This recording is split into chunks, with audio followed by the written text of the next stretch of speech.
मुसलमानों की बेरोजगारी दूर करने के लिए, मुसलमानों में शिक्षा की औसत बढ़ाने के लिए, मुसलमानों का अज्ञान दूर करने के लिए, मुसलमानों की गरीबी दूर करने के लिए, मुसलमानों को सही रास्ते पर लाने के लिए, मुसलमानों को सरकारी नौकरियों में और प्रशासकीय व्यवस्था में आने के लिए सिर्फ एक ही रास्ता है और वो है आरक्षण, आरक्षण, आर्थिक आरक्षण। बताओ भाई और बहनों, हमको हमारे आबादी के हिसाब से शिक्षण में, नौकरियों में, प्रशासकीय व्यवस्था में और राजनीति में हिस्सा मिला। सन 1947 में हम सरकारी नौकरियों में 35% थे और आज सेक्टर कमीशन कहता है 4% के आसपास है। बताओ ऐसा क्यों?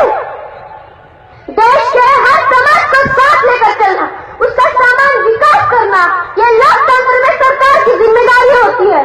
तो आज हमारी हालत ऐसी क्यों? इसके बहुत सारे कारण हैं, जिसमें से एक ये भी है कि मुसलमानों को सही वक्त पर आरक्षण का नहीं मिलना। साइमन कमीशन ने मुस्लिमों के बारे में चिंता व्यक्त की थी। गोपाल सिंह कमीशन ने भी मुस्लिम आरक्षण की बात की थी।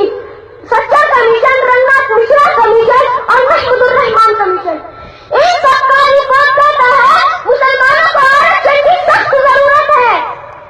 भाइयों और बहनों, आज मुसलमानों की हालत SC और ST जाति से भी बदतर हो गई है।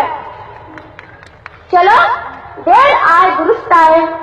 पिछले सरकार ने पिछले मुसलमानों को शिक्षण में और नौकरियों में 5% आरक्षण दिया था, लेकिन सबका साथ सबका विकास, अच्छे दिन आने वाले हैं का नारा देने वाली सरकार ने मुस्लिम आरक्षण को ध्वस्त करने में बताकर रद्द कर दिया।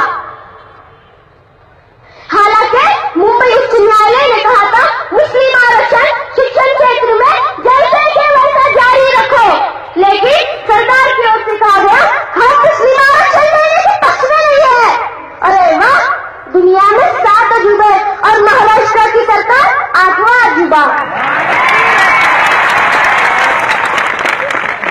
10 बार चालू करने में न्यायालय के आदेश का पालन करते हो और जब मुस्लिम आरक्षण की बात आती है